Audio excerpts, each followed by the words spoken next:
There's a famous quote by Mark Twain that reads as such: "The man who doesn't read has no advantage over the man who can't read."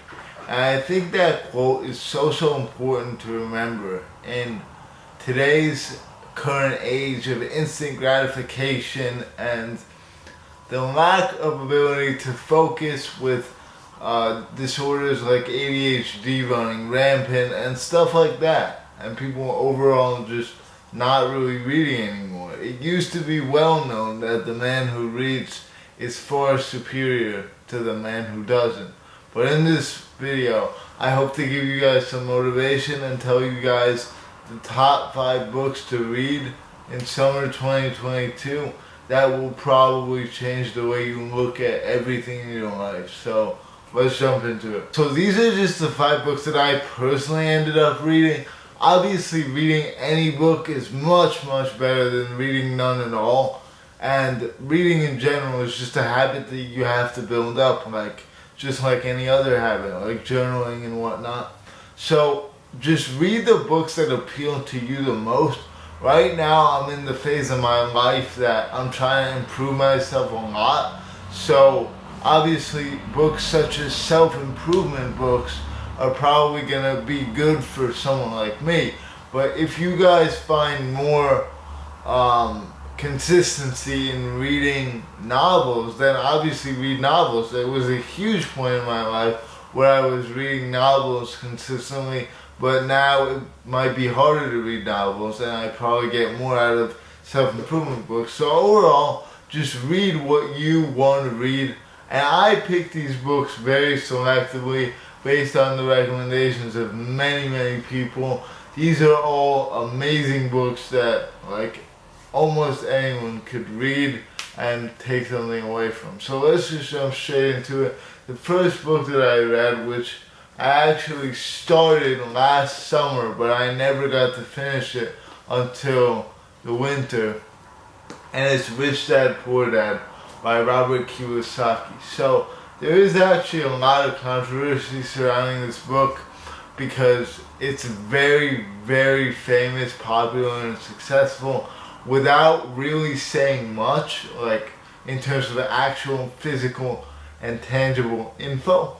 But the thing about this book is it sells you the mindset of being rich. It motivates you to want to become rich and to want to invest your money and learn good habits, financial habits, in order to propel yourself to success. He gives a few inspirational stories from his own life on how he was able to buy some properties in Phoenix, Arizona, as well as Oregon, and make some big time money off of them. He kind of explains how he does it, but the main purpose of this book is motivation more than anything. It's not going to tell you logistical, which stocks to buy into, but I would argue that a book just telling you which stocks to buy into would be kind of hard for the everyday consumer to jump into. You would kind of need a financial background for that. And this book is very accessible to all. I think that's part of the reason why I ended up being so successful. Robert Kiyosaki as a person has always advertised values that I personally believe in, invest your money and don't let the big banks take you over. Be aware that you're working half of your year's salary for the government. And overall, just adapt a mindset of trying to get out of the rat race. So, great book, Rich Dad Poor Dad, definitely a must read. Alright, so the next book that I read after Rich Dad Poor Dad, I'm simply just going in order of the books I read. So, this one is The Subtle Art of Not Giving an F by Mark Manson. This is one of the newer titles actually, where Rich Dad Poor Dad is kind of an old book. The Subtle Art of Not Giving an F, I think it's only a few years old. It has amazing artwork, the way this book looks, I think is the most appealing out of any book on this list. Mark Manson is a great author. Obviously everyone on this list are great authors, but this book essentially takes the perception of self-improvement and flips it on its head. It argues that in order to truly be like content with yourself, you need to stop trying to live your happiness through a lens of the goals that you want to achieve, and instead just believe that you have everything that you need right now. It speaks on some like important details on why you shouldn't give an F about things that really do not affect you whatsoever. This is a book that it feels like I read the longest ago. Like, it feels like I read this book like 2 years ago, but it's definitely one of the biggest self-improvement books in the last few years. So I think that's definitely a great selling point. It's super easy to read, it's fun, which is great. Can't say that for most books, but this one is very fun to read because of the way he phrases it. He acts very casual throughout the book. He acts like he's talking to you in real life, and you can kind of hear it through his voice. Another great thing about Mark Manson is that he actually has a YouTube channel, so you can kind of get involved in his life and view his personality through a video perspective, which is something that I don't think any of the other authors on this video or in this list have. So yeah, so Solo or Not Giving an F, Mark Manson. Not too much to say because it's pretty self-explanatory. It's literally about like how not to give an F and stop giving an F overall. It's what my How to Not Give an F YouTube reel was based on. And yeah, it's just a great book overall. So next up, this is the book on this list that you guys have to read. This was the most impactful in my life by far out of these 5. And this is How to Win Friends and Influence People by the all-famous Dale Carnegie. So basically, one of the things that I've done while reading all of these books is I've taken notes on every single chapter. Shortly after finishing a chapter, I write down what I remember from that chapter.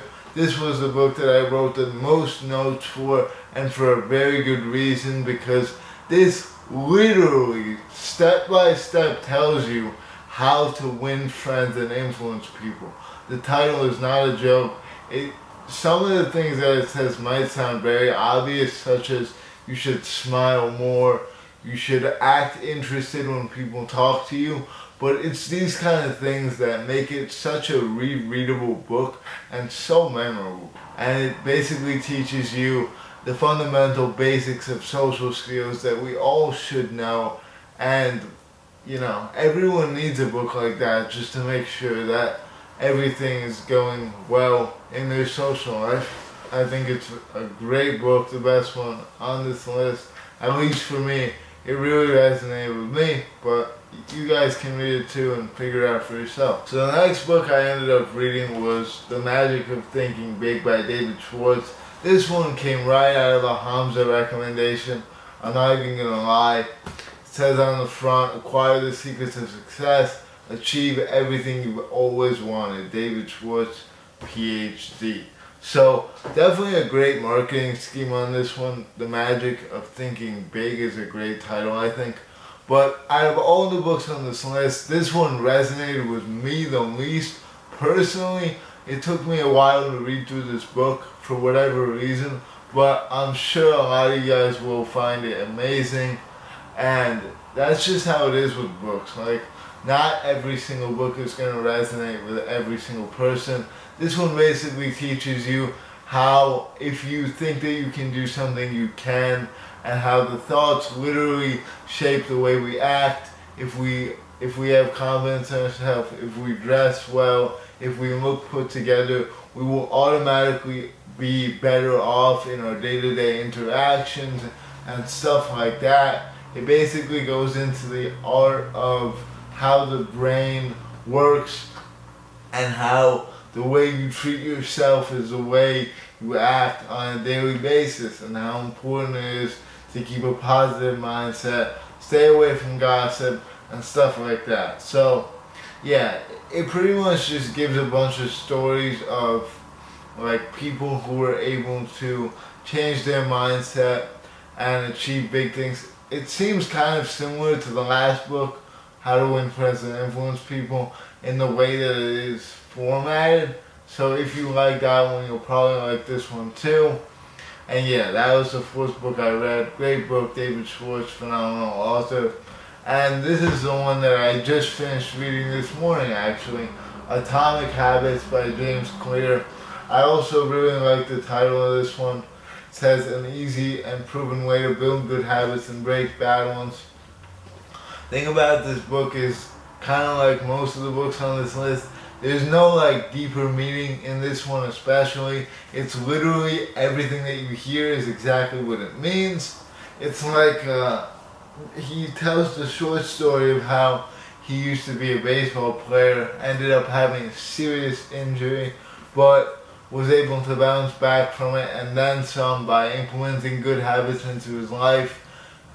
Reveals the importance of setting goals and systems for yourself. I already kind of made a video about this one called Set Systems Not Goals, I believe. But he also talks about the importance of tracking your habits on a daily basis, the importance of making good habits easy to achieve. For example, putting a book by your bedside and putting your phone off to the side so that when you wake up and you don't want to move, you're inclined to read that book instead of grabbing your phone. Stuff like this. Phenomenal read. Absolutely essential to any self-improvement book collection. Probably top 3 for me. With that being said, that's pretty much it for these 5 books. Now, obviously, like I said at the beginning, any form of reading is good. I personally prefer in hand, like physical, tangible books that I can hold, flip through. And I personally also, the way I read is I just read cover to cover. I know a lot of people, especially in the self-improvement space, like to read through like the table of contents and pick chapters that you are interested in specifically. That might work for you. If you have a lower attention span, definitely try that. And yeah, basically it's not about the books you read, it's about how you read them and like the habits that you build based off them, because that attention span will really help you with other things. If you can sit and read a book for like an hour or two, or maybe a half an hour or an hour, then you'll just be better off overall, and it'll help every aspect of your life. So yeah, with that being said, that's pretty much it for the video. If you want any of these books, they should all be on Amazon. I'm pretty sure I got them all on Amazon. And yeah, I'll definitely, what I'm going to try and do is I'm going to try and read 10 books by the end of the year, and then make a full video on that. So yeah, stay tuned for that. You guys are going to love it. Thanks for watching. I'll see you all later.